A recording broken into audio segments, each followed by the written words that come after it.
Y como se muestra acá, los espacios estos horizontales o filas representan los lisos o marcos. 1, 2, 3, 4, 5, 6, 7 lisos, digamos, en este caso. ¿Sí vamos a ver? Y esta es otra forma de representar también el mismo remetido, fíjense. ¿No? Acá están los marcos, 1, 2, 3, 4, 5, 6, 7.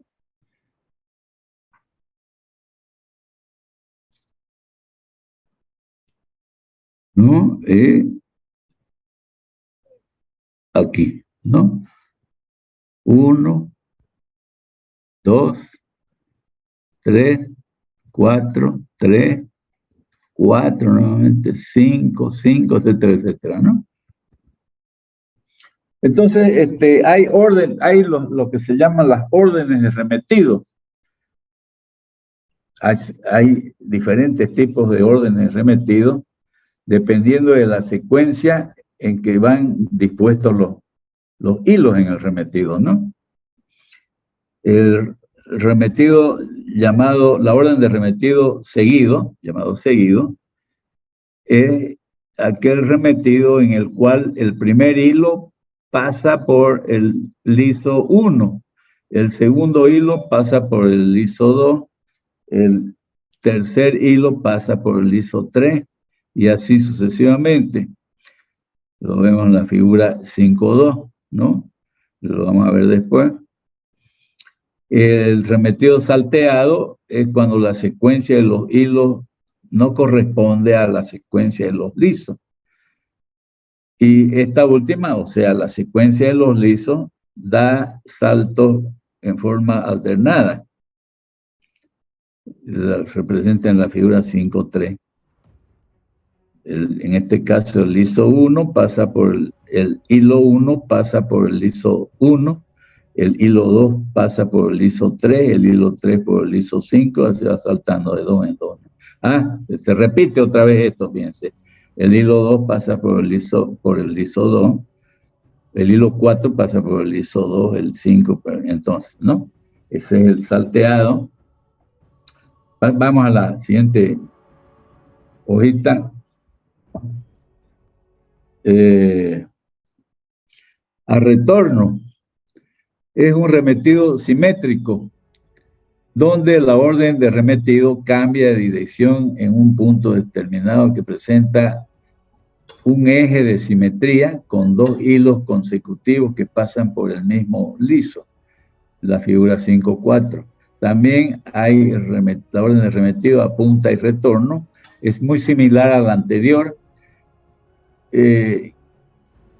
con la diferencia de que en cada eje de simetría pasa un solo hilo, quedando el retorno en punta. La figura 5.5 muestra ese tipo.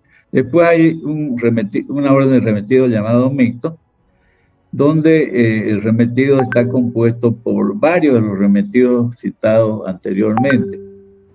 Se muestra en la figura 5.6. Y hay también, finalmente, hay el remetido llamado a dos cuerpos o más cuerpos de liso. Se caracteriza porque se haya dividido en varias partes y cada una de esas partes se denomina cuerpo de liso. Se emplea todo tipo de ligamentos compuestos, donde se utiliza cada cuerpo de liso para cada tipo, para cada uno de los componentes.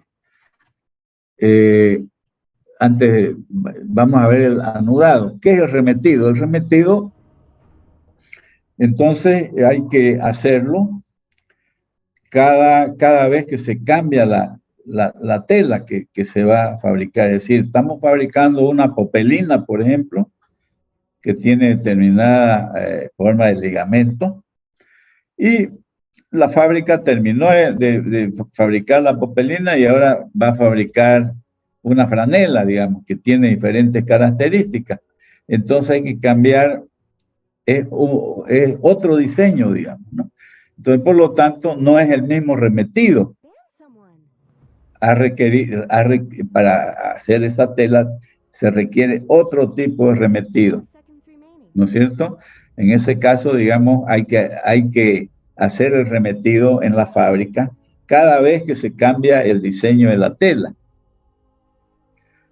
Pero si no es así, si vamos a seguir, si se acabaron los hilos de ulimbre, ¿no?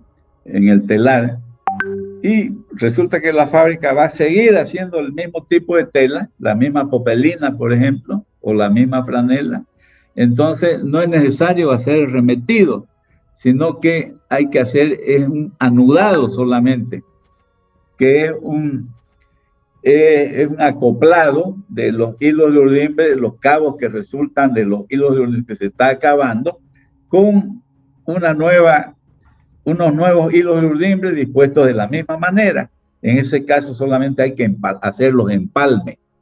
Y eso se hace con unas máquinas anudadoras que pueden ser manuales y automáticas dependiendo de la velocidad que se requiera en la fábrica, ¿no? Esa es la diferencia entre el remetido y el anudado. Por lo tanto, no es muy frecuente, digamos, que ustedes, por ejemplo, sería mucha suerte que ustedes asistan a visitar una fábrica, una tejeduría, una fábrica de tela, y se topen con que están haciendo el remetido, porque no es cuestión de hacer todos los días, eso cada rato, ¿no? Es una operación muy minuciosa que toma tiempo, ¿no?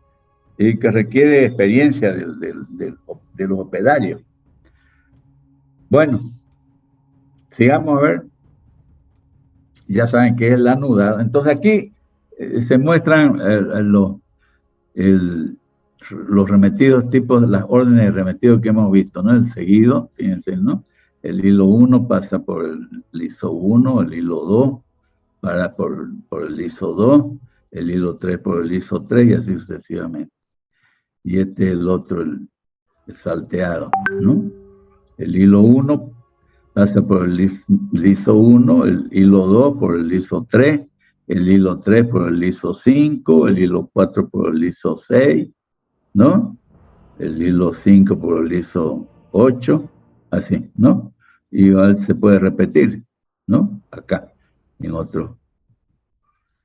Y este el otro, digamos, ¿no? El retorno. El retorno, ¿no? Donde hay dos hilos que pasan por el mismo liso, dos hilos consecutivos que pasan por las mallas del mismo liso. Y este es el otro, muy similar a este otro, pero solamente que hay un punto de inflexión, ¿no? Y acá este es el mixto y este es a dos cuerpos, ¿no?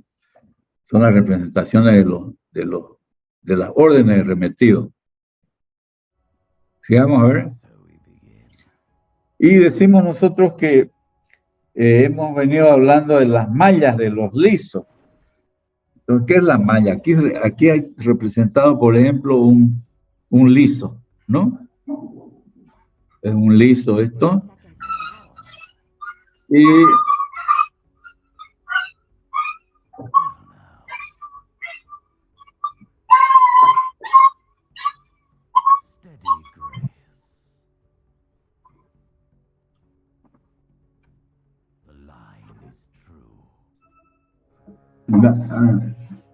disculpar. Bueno, decía que este es el liso, una representación del liso, donde se observan las mallas de los lisos, y hay las varillas estas, ¿no? Las varillas donde se instalan las mallas. Obsérvese aquí, digamos, a ver. La malla, digamos, es la varilla que va colgada entre dos listones del liso, ¿no? Este es el liso. Estas son las mallas, la varilla o malla. Y que el liso es el que, debido al movimiento vertical que tiene, ¿no es cierto?, de subida-bajada, desplaza los hilos de urdimbre para formar la calada, ¿no? Entonces, obsérvese que en cada en cada malla o varilla, en la parte central aproximadamente, hay los ojales estos. Por esos ojales de las mallas de los lisos se insertan los hilos de urdimbre en el remetido, ¿no? Cada hilo, entonces, de urdimbre debe pasar por el ojal que tiene cada una de las, en su parte media, de las varillas, en su parte media aproximadamente, en su parte media, ¿no? Y estas mallas pueden ser fabricadas de diferentes materias, de acero, hierro, algodón, seda, etcétera. Las más usuales son las metálicas, las de acero. Bueno, sigamos a ver. Entonces, aquí las mallas, hay que ver cuántas mallas se van a instalar en cada liso.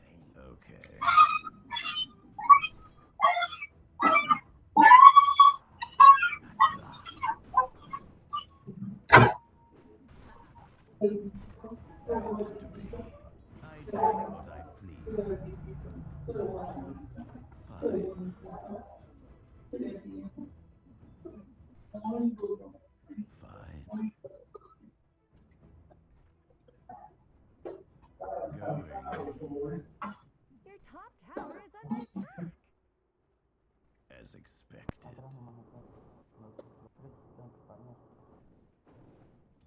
Before the ink sets. Yes. Nos van a disculpar, jóvenes, que mi perrito tuvo un problema. ¿Están escuchando, no? Sí, Hola. ingeniero. Sí, Estamos escuchando, ingeniero. Al perro lo están escuchando. no pasa nada. Ya, ok. Bueno, estamos explicando esto, ¿no? De la preparación de tejeduría antes de hacer el remetido o enlisado, dice. En lugar de remetido también se le puede decir pase de liso o ensarte, también se le puede decir, o enlisado. Son diferentes nombres que tiene el remetido. Entonces, antes de hacer el remetido, es necesario determinar la cantidad de mallas, el número de mallas que se va a instalar en cada liso. Por ejemplo, supongamos el caso de 4.800 hilos de urdimbre a remeter en 6 lisos. Nosotros dividimos 4.800 entre 6, 48 entre 6, 800, tendría 800 mallas cada liso. Pero eso es en promedio, digamos, pero la cantidad de mallas a instalar por liso va a depender del ligamento, pues, ¿no? Del remetido, ¿no? Entonces, aquí tenemos, por ejemplo, un 4, 6, 8, 9, 10, 11, 12, 13, 14, 15, 16, 19, 20, 24 hilos, ¿no? 24 hilos, fíjense. Entonces tenemos acá, son 2, 4, 6 lisos. Entonces, en el liso 1, van 1, 2 y 3 hilos, ¿no? Hilos que se repiten, dice. En el liso 1 son 3 hilos. En el liso 2, que es este, son 4, ¿no? En el liso son 4 acá. En el liso 3, son 5. En el liso 4 son 6, de acuerdo a la figura, ¿no? Está esto, fíjense. En el liso 5 hay 4, 2 y 2, 4. En el liso 6, 2. Entonces, como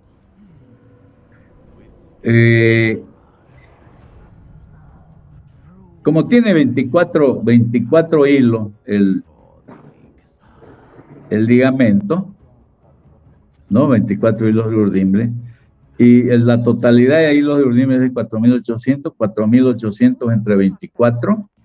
Quiere decir que en la tela, este dibujo, este tipo de ensarte, se repite 200 veces a lo largo y a lo ancho de la tela. Entonces tenemos aquí, por eso dice 200 veces aquí. Entonces, determinamos de esa manera, de acuerdo a esta figura, la cantidad de mallas que hay que va a llevar cada liso. El liso 6 va a llevar 200 por 2, 400. 200 por 4, el otro, el 5, 800, y así sucesivamente. Así, de esa manera, la sumatoria debe dar la totalidad de las mallas, pues, ¿no? De los hilos de urdimbre, 4.800 mallas. Entonces, los lisos más cargados ahí van a ser el 3 y el 4, si no me equivoco, ¿no? Aquí, el 4 y el 3. Uno va a tener 1.200 el 4 y el otro va a tener 1.000. Y el que menos tiene este de 400, el liso 4. Bueno, ahora sí sigamos. Entonces, la cantidad de hilos por curso de remetido, el curso de remetido tiene 24 hilos, entonces de 4.800 entre 24 se repite 200 veces el curso de remetido. Entonces, pero hay una densidad máxima de malla que se puede instalar en los lisos, se puede medir por centímetro o por pulgada. Esa densidad máxima nos indica hasta dónde se puede instalar las mallas en los lisos para poder trabajar en forma holgada. Esa densidad máxima suele ser de 7 mallas por centímetro o su equivalente en mallas por pulgada, 18 mallas por pulgada, dependiendo también del tipo de malla y del tipo de hilo de urdimbre. Depende de la urdimbre que se va a utilizar, ¿no?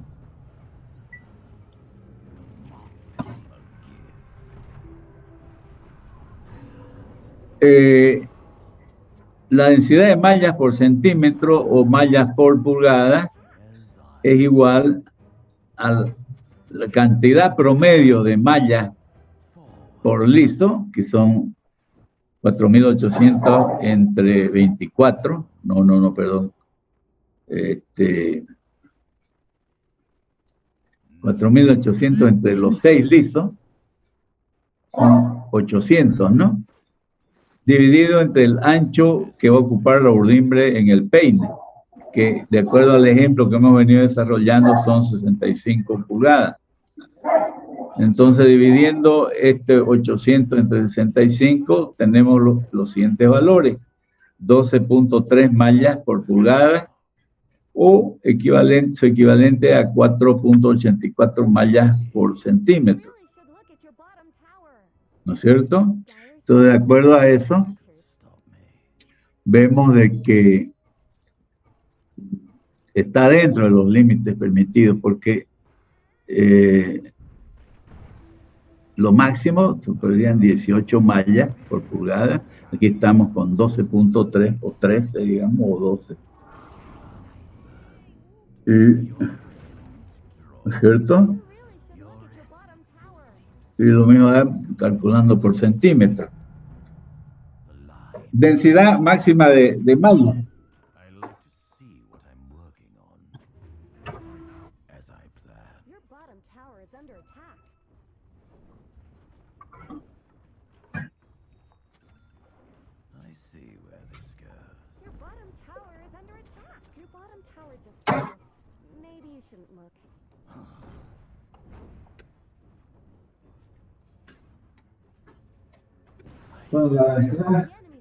La densidad máxima de malla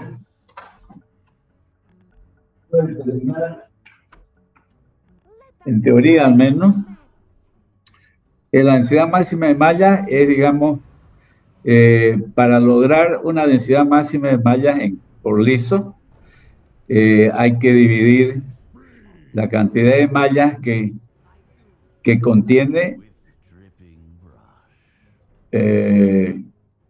dividido entre el ancho del que va a ocupar la urdimbre en el peine. Pero para poder realizar el tizaje, la operación en el telar, digamos, la formación de la tela en condiciones apropiadas, se requiere que las mallas no queden muy apretadas en los lisos. O sea que hay que determinar una cantidad límite de densidad de malla, la cual no conviene exceder. Esa densidad máxima depende del diámetro del hilo de urdimbre y del tipo de malla que se va a instalar en el liso o marco. Pero en términos generales y de manera aproximada se puede aceptar el siguiente valor. La densidad máxima de malla es igual a K por la raíz cuadrada del número métrico, que es lo mismo que expresarla como K, el mismo coeficiente, por 31.6 y dividir entre la raíz cuadrada del hilo, del título del hilo expresado en sistema TEX.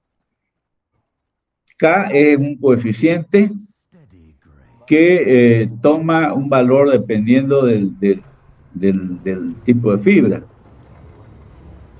correspondiendo los mayores valores de K al hilo más fino. Entonces, los valores de K son eso, digamos. Para hilos de yute, yute hemos visto que es una fibra natural, vegetal. El valor de K está de 0,9 a 1. Para hilos de lana y de estambre, 1.1 o a 1.2 el valor de K. En el caso de hilos de algodón, varía entre 1.3 y 1.4. Y los hilos de rayón, seda, 1.4 y 1.5. Entonces, ¿cómo determinamos las mallas? Determinamos las mallas por liso, las mallas que debe contener cada liso, o los diferentes lisos. Por ejemplo, se puede calcular la densidad de mallas para el tizaje del ejemplo anterior, que tiene los siguientes datos. Ancho en el peine, 172 centímetros. Es el ancho que va a ocupar la urdimbre en el peine, ¿no? 172 centímetros. Algodón, un hilo, título número métrico 30. Y esto no está bien, no está de acuerdo al ejemplo, digamos. Los lisos 4 y 5 son los que más mallas tienen, 4 por curso, que no es lo que corresponde al ejemplo que hemos visto, digamos, ¿no? El total de mallas, entonces, esos lisos que, de acuerdo a esto, tendrían la mayor cantidad de mallas, sería 4.800 entre 24, que son los hilos que tiene el curso de ligamento, y multiplicado por 4, dado que estamos suponiendo que los lisos 4 y 5 tienen 4 mallas por curso de ligamento. Entonces tenemos 4.800 por 6, o entre 6 más bien, 800, ¿no? Entonces las mallas por centímetro que tendrían estos lisos, que son los más cargados de acuerdo a este ejemplo, serían 800 entre el ancho de la urdimbre en el peine, 465. Dado que, y calculando de acuerdo a la densidad máxima permitida, en teoría, 1.3 está agarrando el valor de K para el algodón, como dice, entre 1.3 a 1.4, está agarrando el valor de 1.3, porque se trata de un hilo grueso, relativamente, por la raíz cuadrada del título del hilo en número métrico, raíz cuadrada de 30, nos sale por 3, nos sale 7.12, que sería la densidad máxima de malla que puede admitir ese liso. O sea que 7.12 mallas por centímetro, de que es la densidad de malla de los lisos 4 y 5, no están dentro del límite, dado que 465, que es el valor real que hemos obtenido de estos lisos, es menor que 7.12. Por lo tanto, no hay problema en ese sentido. Bueno,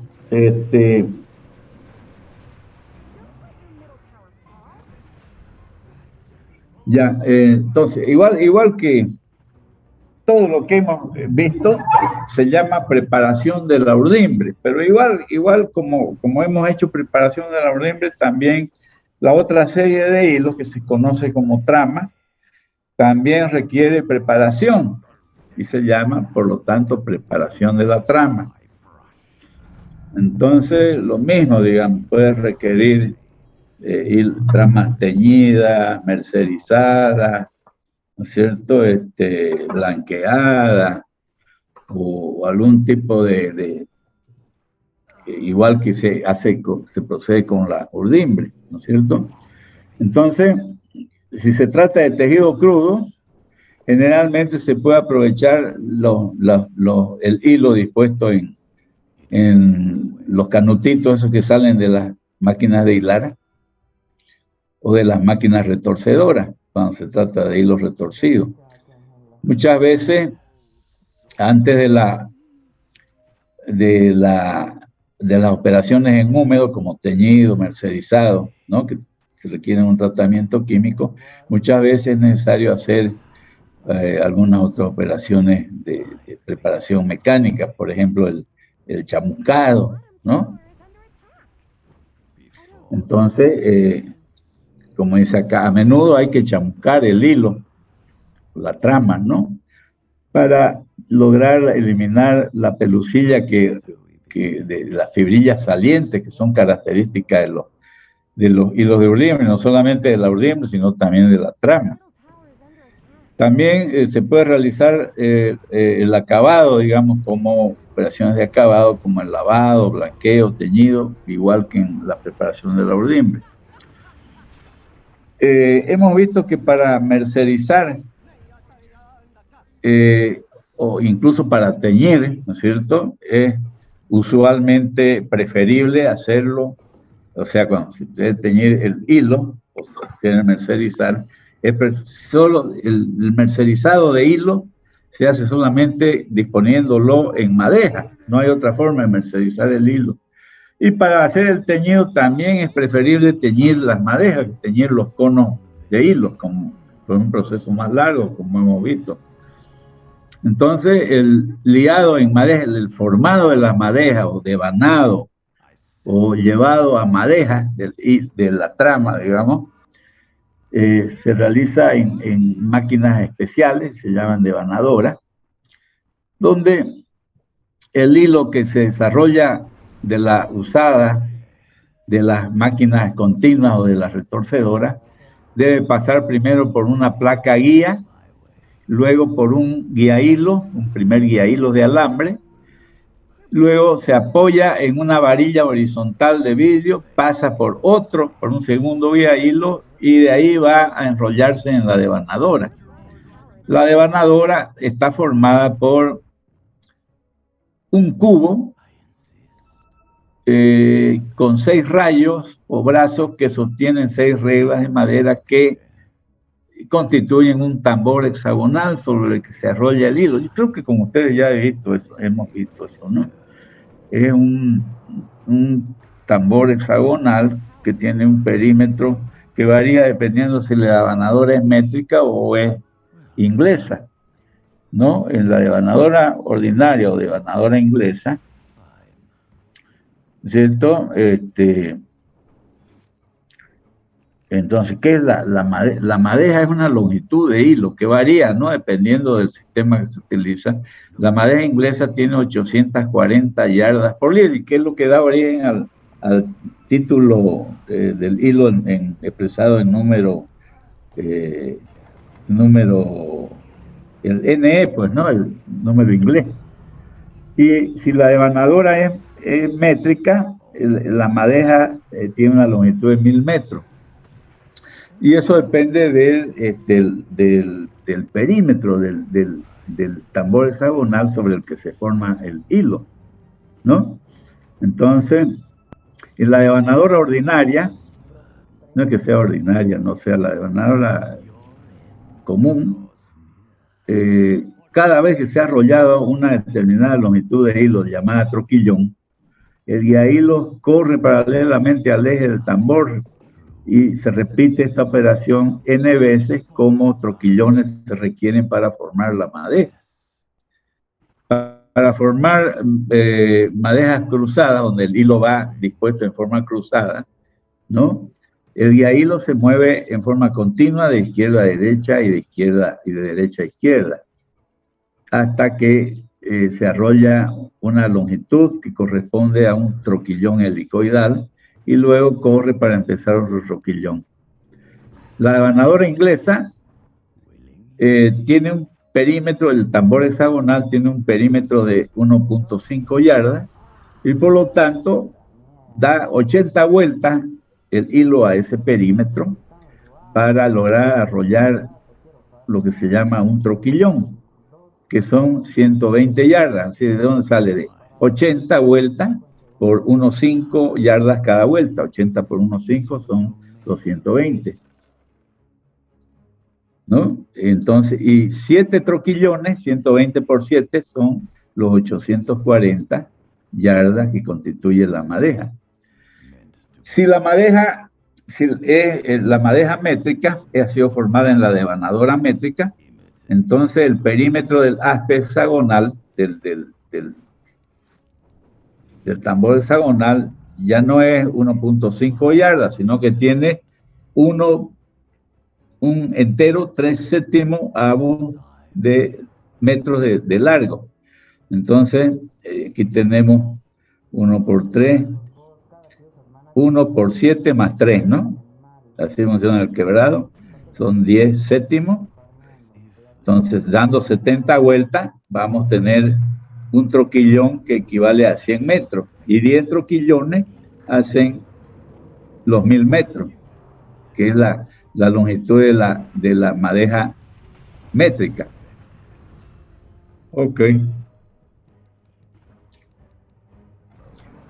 Y estas madejas se forman en esta máquina que se llama, que además de formar madeja, también te forman las canillas.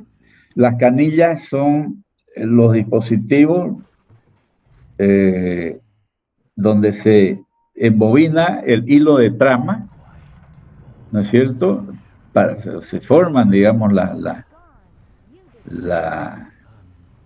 las canillas, o sea, el hilo, se lleva el hilo de trama, para que a su vez la canilla con el hilo de trama va insertada en la lanzadera para meter la trama a través de los hilos de urdimbre para formar la tela, ¿no?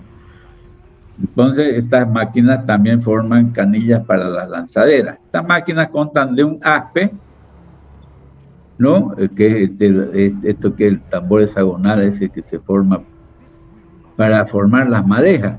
Se ve en la derecha de la figura. O también tiene la fileta portabobina, que está acá. Entonces, fíjense que son muy similares a las continuas y surfactinas, ¿no? Donde se forma el hilo. Tienen una varilla de vidrio sobre la cual se dobla el hilo, disponen de un dispositivo que se llama parahilo, que su función es detener la máquina cuando se rompe el hilo. Entonces el dispositivo llamado parahilo cae y detiene el uso que estaba girando.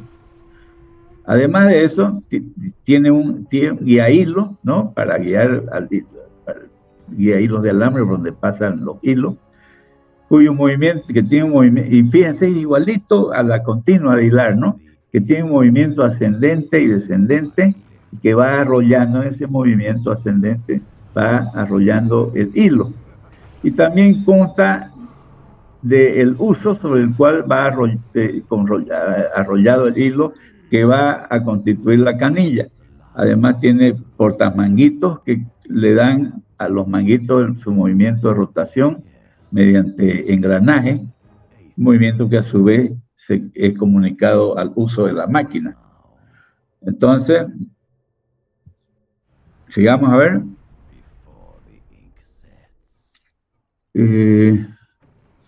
Hay máquinas de encanillar en las cuales, digamos, hay un cilindro de felpa al cual roza el hilo, o también mediante una placa de porcelana que limpia el hilo, lo alisa antes de pasar por la varilla de vidrio, en la cual se doble el hilo, como hemos visto acá. Y tiene un mecanismo para hilos para funcionar cuando queda llena la canilla, digamos, ¿no? Para cambiarla por otra canilla vacía. Fabricación de torcido. En realidad ya lo hemos visto esto, pero vamos a ver rápidamente, ¿cierto? Es una fase, la fabricación de hilos retorcidos se considera como una fase intermedia entre hilatura y tejeduría.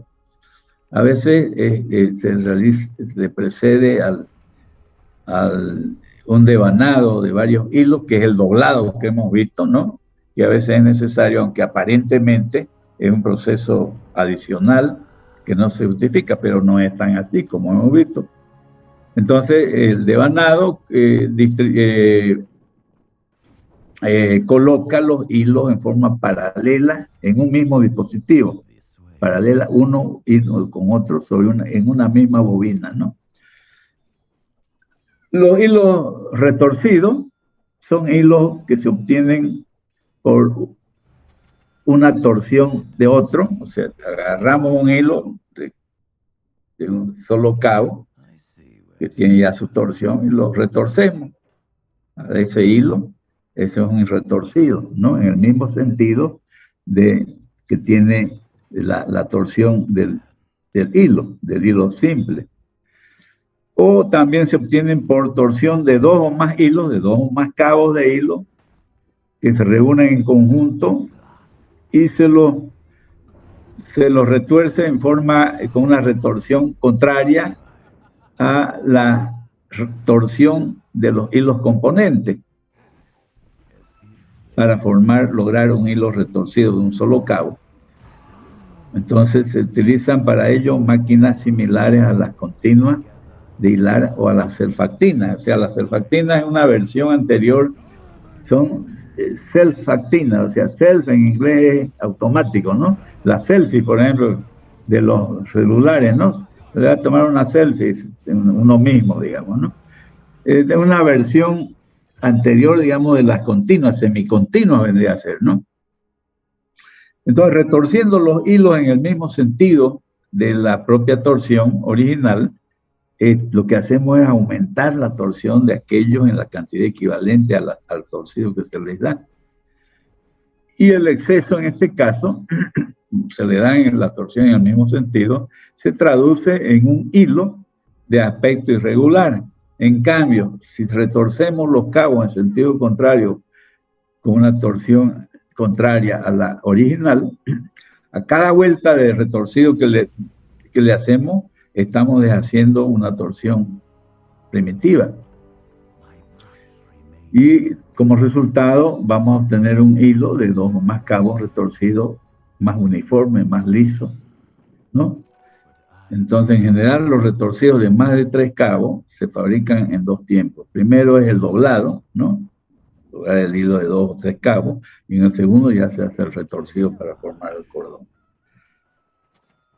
Entonces, los cabos que se van a retorcer se desarrollan en las máquinas de retorcer, de las usadas que provienen de las máquinas de hilar, y en otros casos se devanan primero las usadas reuniendo en una sola bobina los cabos necesarios mediante una máquina. Es el proceso clásico, ¿no? De doblado primero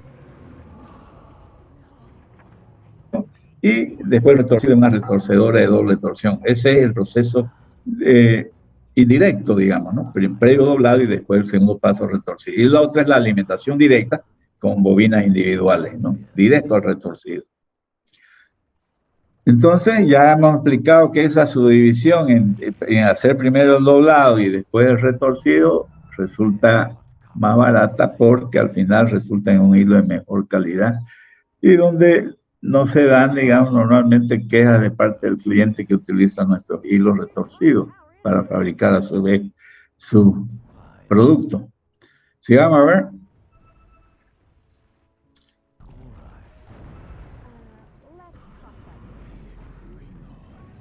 Oiga, eso está repetido, ¿no? Esto. También se puede hacer la retorsión en continuas de anillo, similar a las continuas de hilar, pero son unas continuas de anillo algo especiales, donde la alimentación se hace en forma continua, pero a diferencia de las continuas de hilar, la alimentación está a cargo, o se hace mediante un solo par de cilindros, en lugar de 3 pares de cilindros que eran el tren de estiraje de las máquinas continuas. El retorcido se puede hacer en seco o en húmedo. Cuando se hace en seco, se utiliza el retorcido en seco, se utiliza normalmente para hilos de mucha retorsión. Y entonces los hilos que se desarrollan de las continuas, de las bobinas de las continuas, contornean una varilla de vidrio, pasan un guiaído, siempre es lo mismo, fíjense, y son arrastradas por cilindros de alimentación, ¿no? O sea, ingresan ya a la retorcedora, ¿no? A la continua de retorcer. Al salir de esto atraviesan otro guiahilo y van al cursor corredor que se mueve en forma alterna, ¿no? Subida y bajada alrededor del anillo, alrededor del uso, y de allí va a arrollarse al uso. En el caso de retorcido por vía húmeda, consiste en un cilindro de alimentación inferior que va parcialmente sumergido en un depósito con agua, y en este caso los hilos entran en el agua, dan vuelta al cilindro inferior desde su parte inferior, superficie inferior, pasan entre dicho cilindro y el superior, contornean el cilindro superior por encima, cambian de dirección sobre la varilla de vidrio y todavía a menudo pasan por un guiahilos de latón antes de ir a envolverse al uso, ¿no? Fíjense que es lo mismo, el mismo sistema que las continuas de hilar. Exactamente. Bueno, entonces nosotros, si ya hemos preparado la urdimbre y hemos preparado la trama, ya estamos listos para hacer la operación de formar el tejido. El tejido se forma en los telares, ¿no? Donde se produce la unión de la urdimbre con la trama. Aquí, fíjense ustedes en esta figura tridimensional, se observa, digamos, el proceso. Este es el carrete con los hilos de urdimbre que han salido después del encolado, ¿no? Se ha hecho el urdido directo o el seccional directo en general, y se ha hecho el encolado, y entonces este es el carrete. Entonces de aquí, este carrete está girando, ¿no? Tiene la totalidad de los hilos de urdimbre. Entonces aquí hay un cilindro guía, ¿no? Donde los hilos que se desarrollan del carrete de urdimbre cambian de dirección, pasan por 2 varillas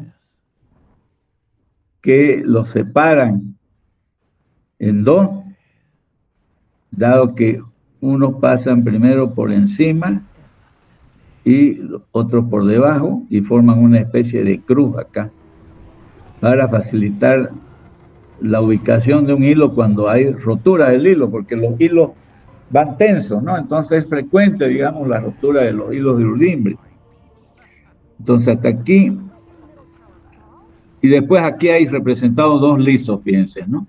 Uno está, los dos están en movimiento, ¿no? Tienen estas flechitas indican que están, suben y bajan. Este está subiendo y este está bajando. Entonces hacen esa operación y forman la calada, que es este espacio, digamos, ¿no?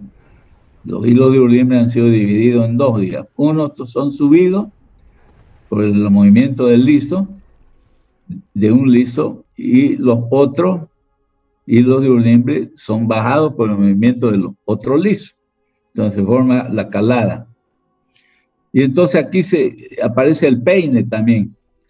¿Qué es lo que hace el peine? No es que los hilos de Urdimbre, en la preparación de la Urdimbre, los hemos insertado también entre las mallas del peine, entre los claros del peine, los dientes del peine. Entonces, ¿qué es lo que hace el peine?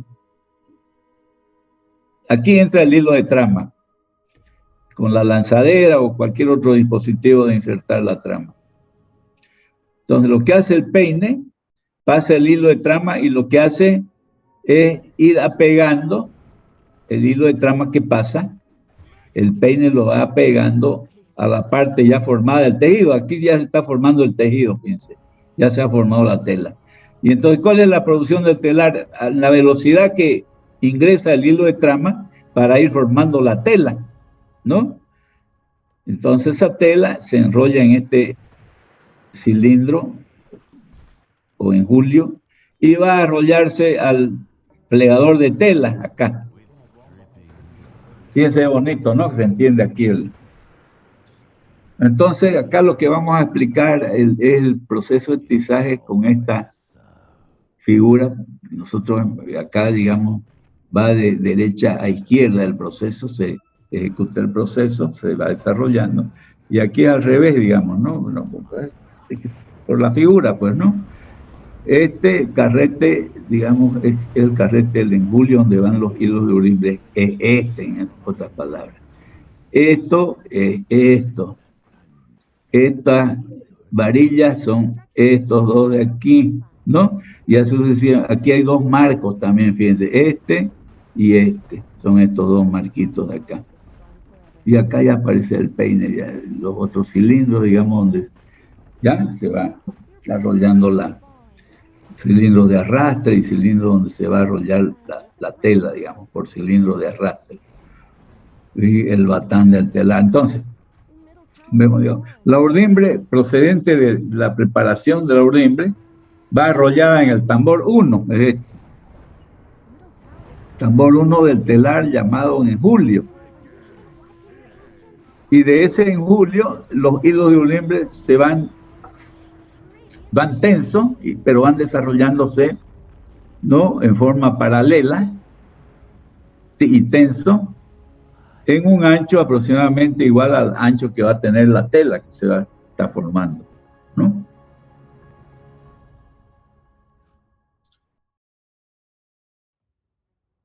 Ya, entonces, sigamos a ver.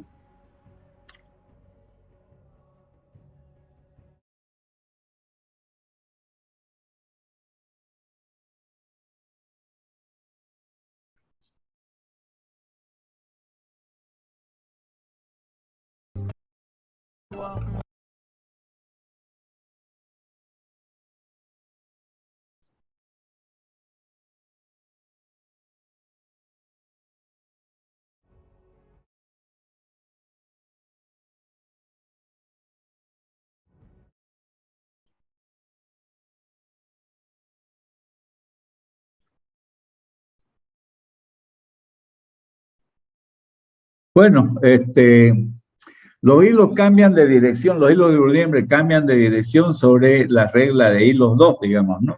Está en el dibujo este. Y son divididos a continuación de la regla guía hilo, son divididos en dos grupos cuando pasan a través de las varillas, con número 3 ahí en el dibujo.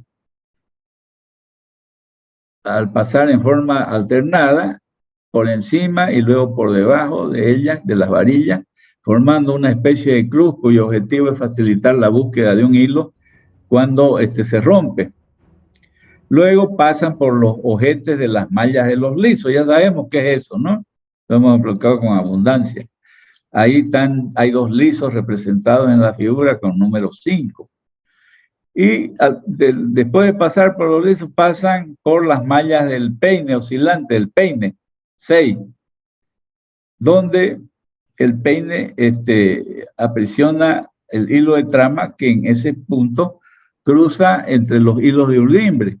A partir de ahí, digamos, en la tela ya formada, llega a otro carrete llamado guía, el carrete guía llamado antepecho, el telar, donde cambia de dirección y contorneando un cilindro de arrastre, en este caso es un cilindro de arrastre, no es en forma directa, ¿no? Es mediante un cilindro de arrastre con número 18 en el dibujo, va y se arrolla en el plegador de tela 8, plegador de tela donde se va arrollando ya la tela formada. Si queremos obtener una tela, se requiere, por lo tanto, formar con los hilos de urdimbre dos grupos, levantando uno y bajando otro, para formar la calada que dejará paso a la lanzadera u otro dispositivo, digamos, de insertar la trama, ¿no? Para que mediante ese mecanismo se inserte la trama, ¿no es cierto? Luego de que los marcos o lisos han logrado suspender la urdimbre, ¿no? Una parte de los hilos de urdimbre y bajar los otros.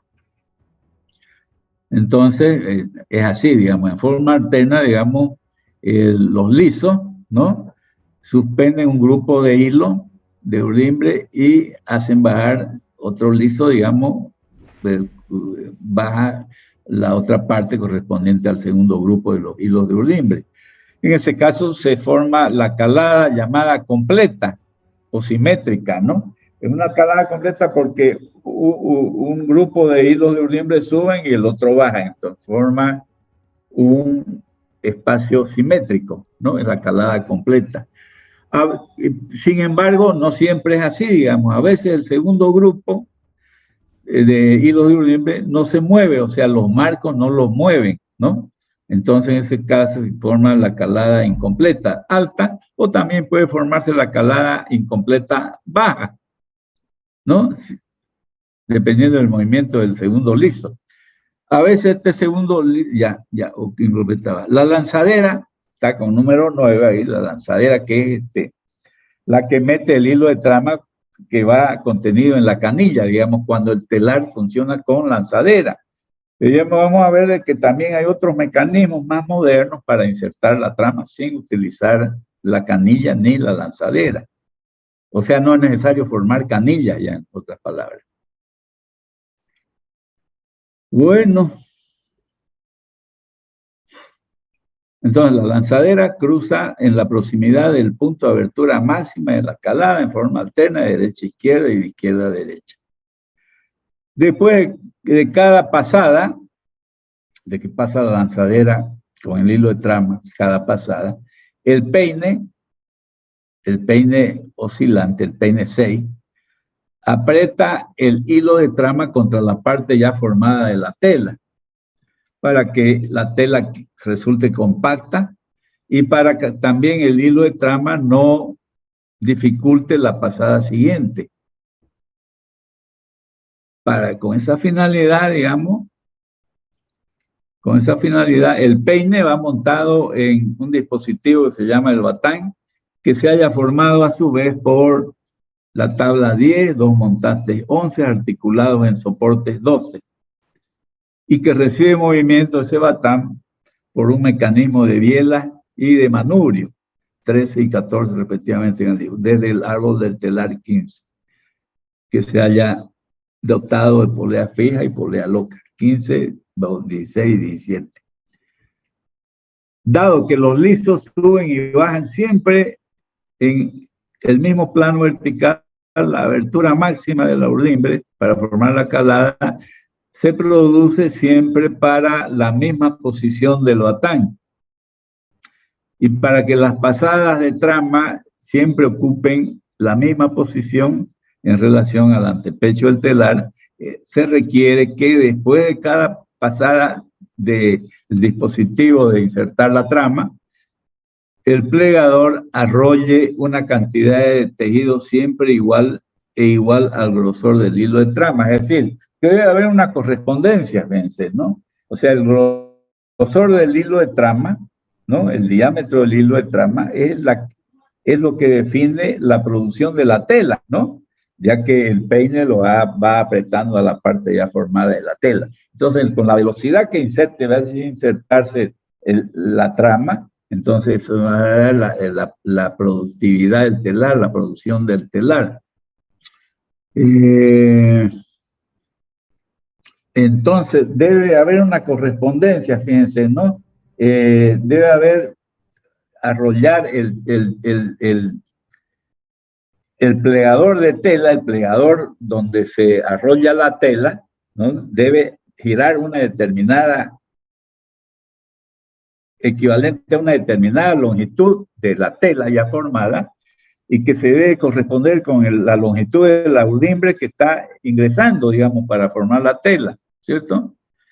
Entonces, cuando hay que producir un tejido claro, flojo, digamos, con una separación determinada entre los hilos de trama, ¿no?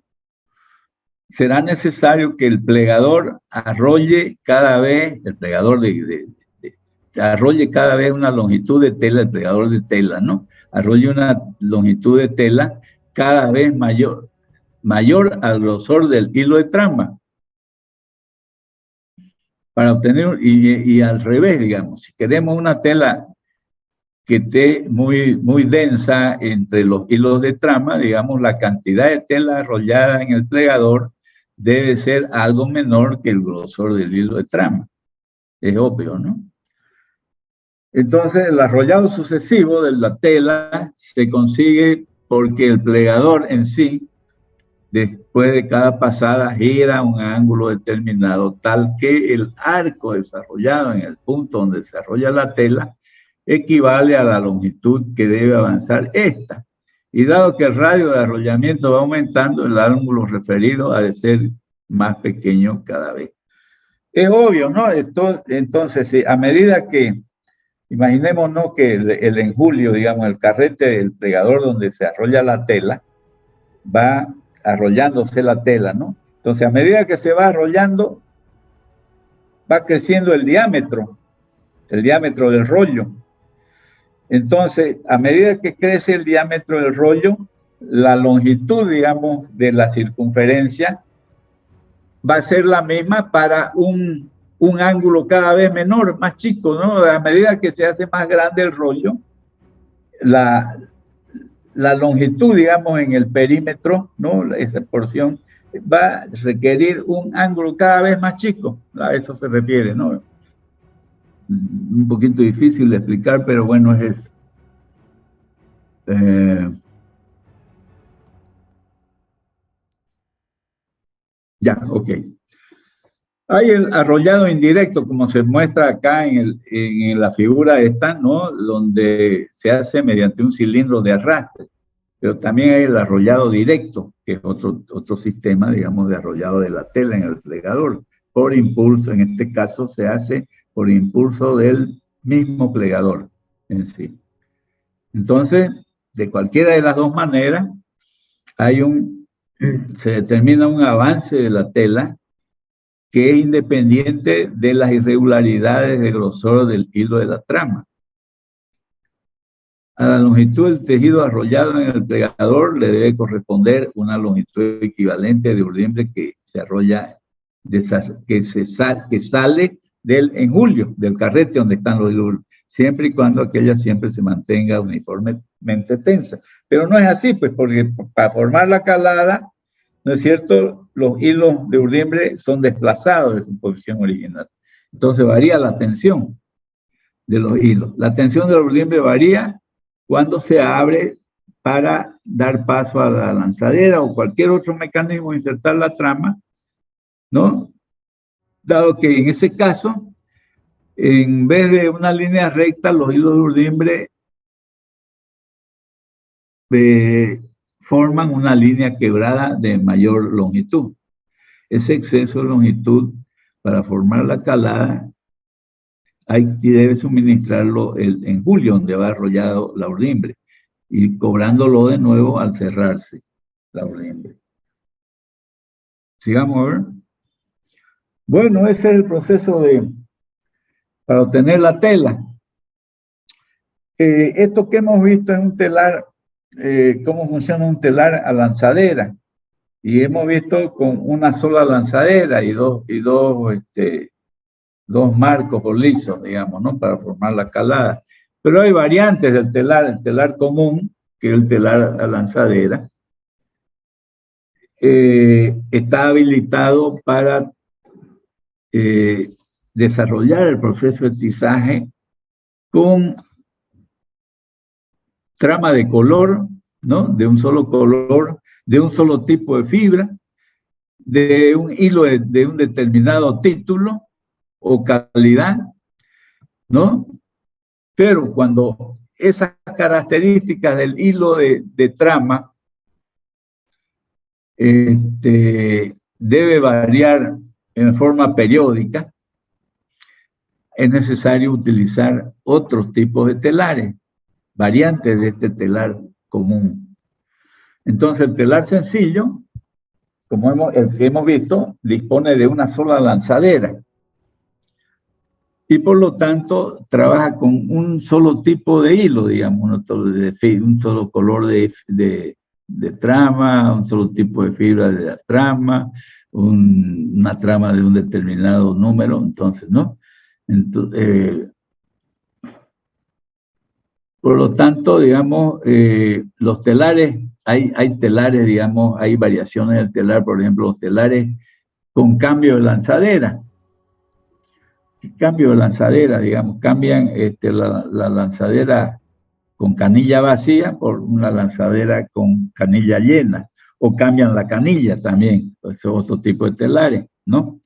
Entonces hay telares con cambio de lanzadera que también pueden trabajar con urdimbre cruda, teñida o de colores variados, trabajan con varias lanzaderas. Cada lanzadera es para un determinado color o calidad de la trama. O sea, en lugar de un telar con una sola lanzadera que trabajaría con un solo tipo de hilo de trama, hay estos telares con varias lanzaderas. Cada lanzadera está dispuesta para trabajar con una calidad diferente de trama, digamos, ¿no? Cuando así lo requiere el tipo de tela que se está fabricando. Bueno, entonces hay un ahorro de tiempo cuando se cambia la lanzadera vacía, por ejemplo.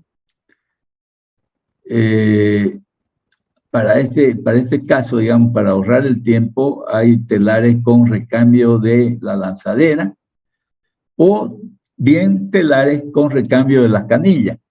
Ya dijimos que la canilla es la que lleva la trama, ¿no?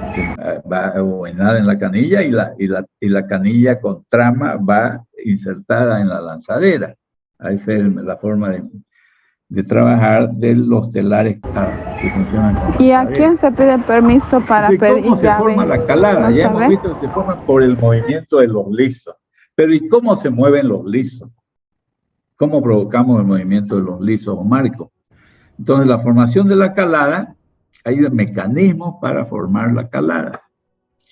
La formación de la calada es un movimiento primordial en la formación de la tela. Este movimiento, digamos, de la formación de la calada permite insertar el hilo de trama a través de los hilos de urdimbre. La urdimbre en este caso queda dividida en dos series, la serie superior y la inferior, dando lugar a un cierto ángulo que se conoce con el nombre de calada, es el espacio ese que se forma. Entonces, ¿cómo se forma la calada? Por el movimiento de los lisos. ¿Y cómo se mueven los lisos? Hay los siguientes mecanismos para mover los lisos. Se pueden utilizar diferentes mecanismos, como dice acá. Hay el mecanismo de excéntrica. Con este mecanismo de excéntrica se puede mover hasta 14 lisos. Fíjense que la cantidad de lisos va a depender del diseño de la tela, ¿no? En el caso más esencial, más fácil, digamos, se utilizan 2 lisos, digamos, ¿no? Para formar la calada. Pero hay telas que se requieren más de 2 lisos, 2, 3, 4, etcétera, etcétera, ¿no? Hasta 14 lisos, fíjense. Se utiliza para mover los lisos, para alzar o desplazar los lisos, mover hacia arriba o hacia abajo, el mecanismo de excéntrica podemos mover hasta 14 lisos en forma simultánea. Otro mecanismo, aparte del mecanismo de excéntrica, es la maquinita de liso, que puede tener mando mecánico o mando electrónico. Cuando tiene mando mecánico, se puede mover hasta 12 lisos, y si es mando electrónico, hasta 20 lisos. También tenemos el mecanismo Jacquard. En estas máquinas, en estos telares, tienen la particularidad de que cada hilo de urdimbre se puede mover en forma independiente de los demás. Por lo tanto, es muy flexible, muy versátil para formar dibujos en la tela, figuras, ¿no? El Jacquard, el telar Jacquard. El sistema, mediante el mecanismo de excéntrica, usando el mecanismo de excéntrica, se pueden emplear hasta 2 sistemas de ligamento. Ya está eso. Utilizando la maquinita de liso, se puede emplear cualquier gama de ligamentos simples o compuestos. Ya hemos visto el tafetán, la sarga, el rasposotén, y a partir de esos ligamentos fundamentales se da la formación de los derivados, digamos, ¿no? Que pueden ser muchos. Ok. Esto está repetido. El Jacquard también. El telar Jacquard es para fabricar tejidos con figuras. Jacquard es el cerebro electrónico que comanda el movimiento de los hilos. Se puede programar para obtener dibujos en los tejidos.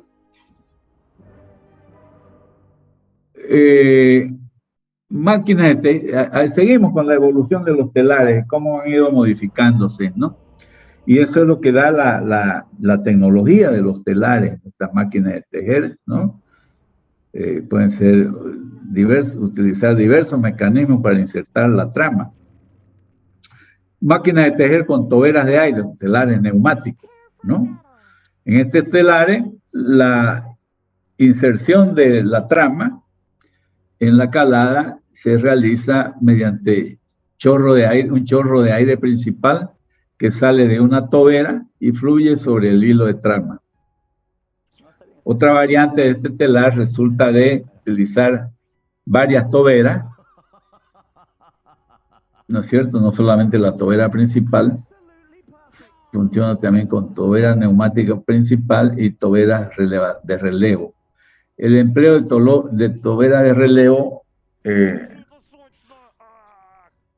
organizadas a todo lo ancho del trabajo largo de la calada, forman un chorro, en su función, un chorro de aire movedizo que permite insertar el hilo de trama a través de mayores anchuras. Es decir, que en este tipo de telares con toberas de relevo se puede fabricar telas de mayor ancho que aquellos que tienen solamente una tobera principal.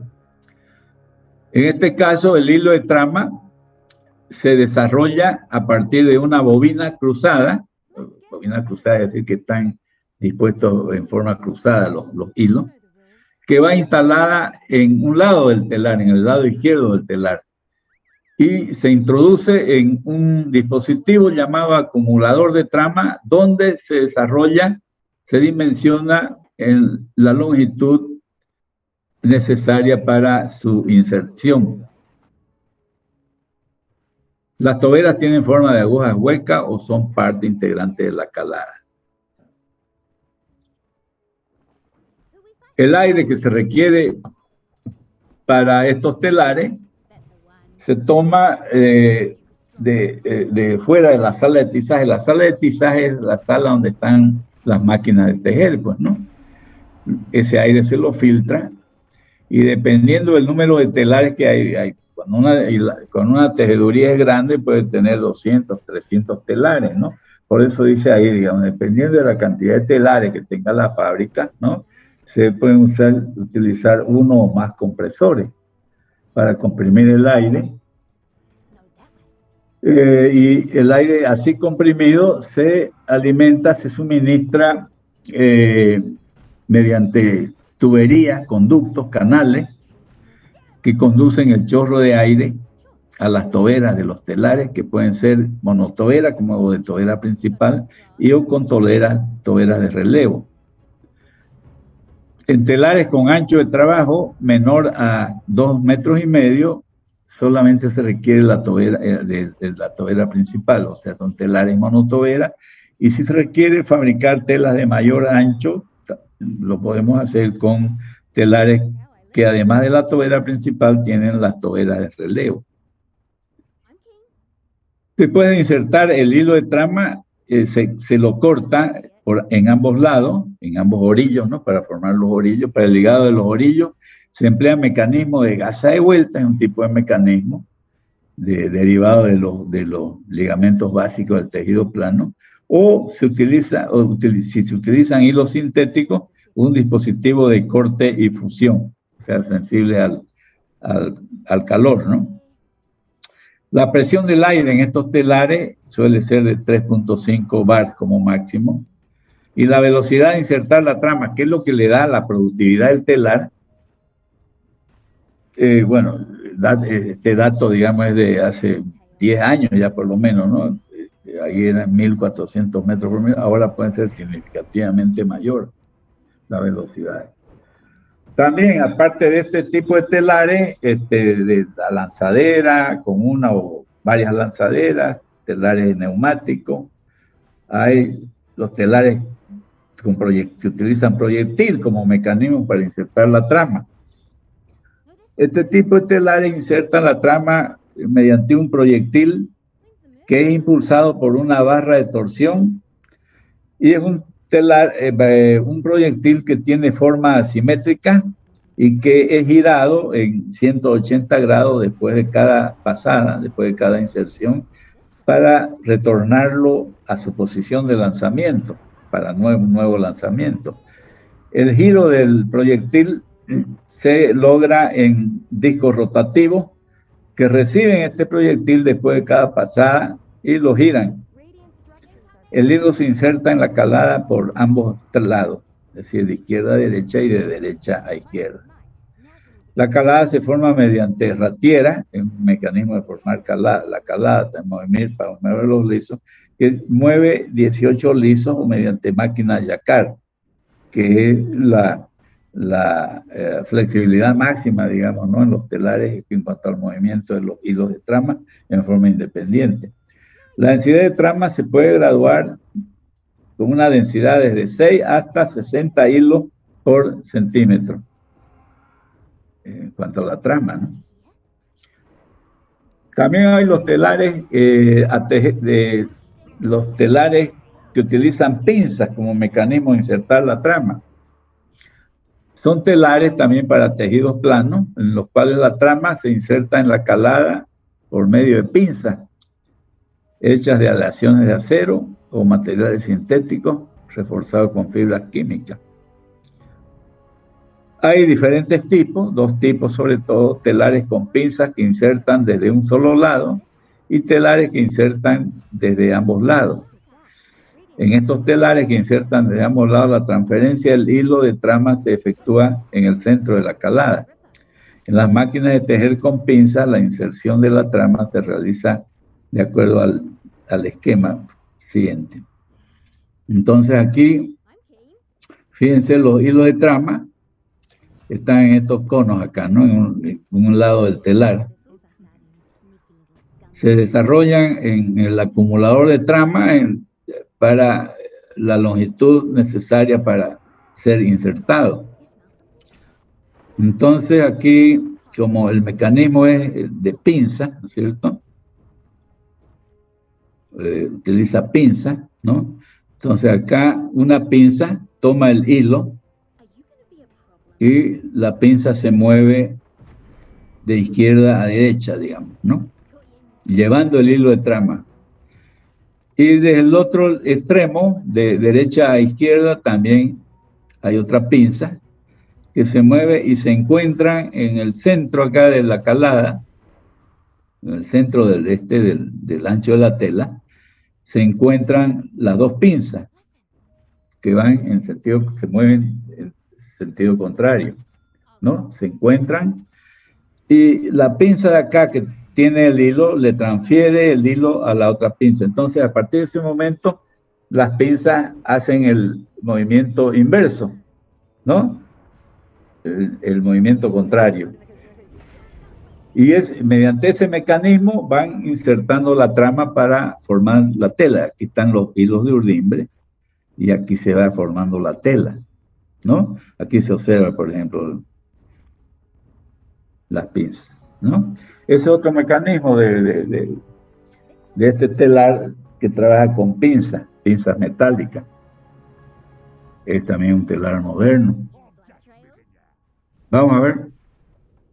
Entonces, es de suponer, digamos, que el rendimiento de los telares está ligado al mecanismo para insertar la trama. Por ejemplo, aquí tenemos un cuadro ilustrativo de los rendimientos de diferentes tipos de telares, ¿no? Un telar a lanzadera inserta la trama a una velocidad de entre 260 a 400 metros de trama por minuto. Un telar a proyectil lo hace con velocidad de 400 hasta 1250. Eso va a depender más que nada de las características del hilo, ¿no? Pero fíjense, este telar, digamos, puede producir hasta 3 veces por lo menos lo que produce, 3, 4 veces lo que produce un telar a lanzadera. Hay los telares a pinza, también esa es su velocidad, de 500 a 1150 metros de trama por minuto. Barras de pinza, toberas de aire, telares con toberas de aire, y telares neumáticos y telares hidráulicos también, ¿no? Toberas de agua, la velocidad. Los telares que no usan lanzaderas para insertar la trama, solamente pasan la cantidad de hilo necesario para su inserción en cada pasada. Entonces el hilo procede de una bobina estacionaria situada a un lado del telar, como hemos visto en el telar de pinzas, por ejemplo, ¿no? Igual lo hace el telar neumático, el telar hidráulico, el telar con proyectil. Vamos a ver. Y bueno, acá vemos cómo se especifica, así como hemos visto en los hilados, los títulos de los hilos, ¿no? Hay que hacer las especificaciones para ver determinar la producción de los telares, ¿no? Que varía dependiendo del tipo de tela, depende del diseño de la tela. Por ejemplo, ¿qué hay que las especificaciones técnicas de una tela? Tela de rizo, esta es la tela que tiene dos urdimbres, ¿no? Porque es un tejido de rizo, digamos, la tela de toalla, por ejemplo, ¿no? En el hilado utiliza la urdimbre de base, es la urdimbre que con la trama forman el tejido plano común, digamos, ¿no? La urdimbre de base, título inglés 24/2, es un hilo retorcido. Y la urdimbre de rizo, ¿cuál es la urdimbre de rizo? Es la que va haciendo el rizo, pues el bucle, ¿no? La otra forma el tejido plano con la trama. También un hilo NE24/2. En trama, un hilo NE20 de un solo cabo. Y la construcción de la tela. En la urdimbre de base tiene una densidad de 26 hilos por pulgada. La urdimbre de rizo, 36 hilos por pulgada.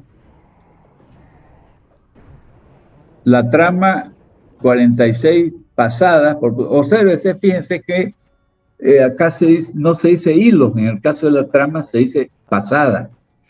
E incluso en la fábrica ustedes van, si tienen oportunidad de ir a una tejeduría, disponen, en lugar de, ponen PPP, pasadas por pulgada. O sea, cuando se habla de la trama, siempre se dice pasada, nunca se dice hilo. Solamente hilo se dice en el caso de los hilos de urdimbre. No, en el caso de la trama se dicen pasada. Y tengo acá la relación urdimbre de base a urdimbre de rizo. ¿Qué es eso? Resulta que como la urdimbre de rizo va haciendo bucle, va contorneando, ¿no es cierto? No tiene una inserción en línea, digamos, no va hacia arriba y hacia abajo de la tela, formando bucle. Entonces, si nosotros estiramos de punta a punta el hilo que va formando los bucles, en lugar de 1 metro, en este ejemplo, digamos, mide 2.4 metros, es decir, porque lo hemos deshecho los bucles, estamos midiendo en línea recta, ¿no? Eso es la relación urdimbre de base a urdimbre de rizo. O sea, a 1 metro de la relación de la urdimbre de base, que forma el tejido plano con la trama, le corresponde 2.4 metros de urdimbre de rizo, eso quiere decir. El ancho acabado de la tela es de 1,90 metros, 1.9 o 190 centímetros. Entonces, con estos datos nosotros estamos en condiciones de determinar el peso de la tela. Para determinar el peso de la tela necesitamos determinar el peso de la urdimbre. Necesitamos determinar, aquí en este caso, de las dos urdimbres, ¿no? De la urdimbre de base y también por separado determinar el peso de la urdimbre de rizo. Y también necesitamos conocer el peso de la trama. Entonces la sumatoria de la urdimbre de base más la urdimbre de rizo más el peso de la trama nos da el peso de la tela, que expresándola, teniendo en cuenta que tiene unos 90 metros de ancho, podemos expresarla en gramos por metro de tela o en gramos por metro cuadrado de tela. Entonces da 553 y 291.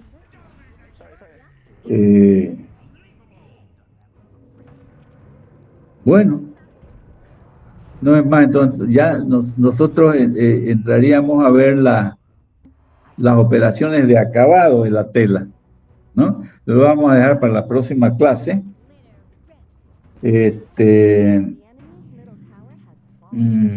Ya no es más por el momento, ¿no? Les agradezco mucho por su atención y nos vemos, Dios mediante, el día martes. Gracias, ingeniero. Seguir con el tema ya. Está bien, ingeniero. Que le vaya bien. Ingeniero, gracias. Hasta luego. Ingeniero. Hasta luego, ingeniero. Tengan un feliz weekend este fin de semana. Igualmente, ingeniero, gracias. Okay. Igualmente, ingeniero. Bueno, Magne, el capo de los estudiantes. El apellido lo más, ingeniero. El apellido lo No, más. por algo viene el apellido, pues no es gratis aquí la cosa.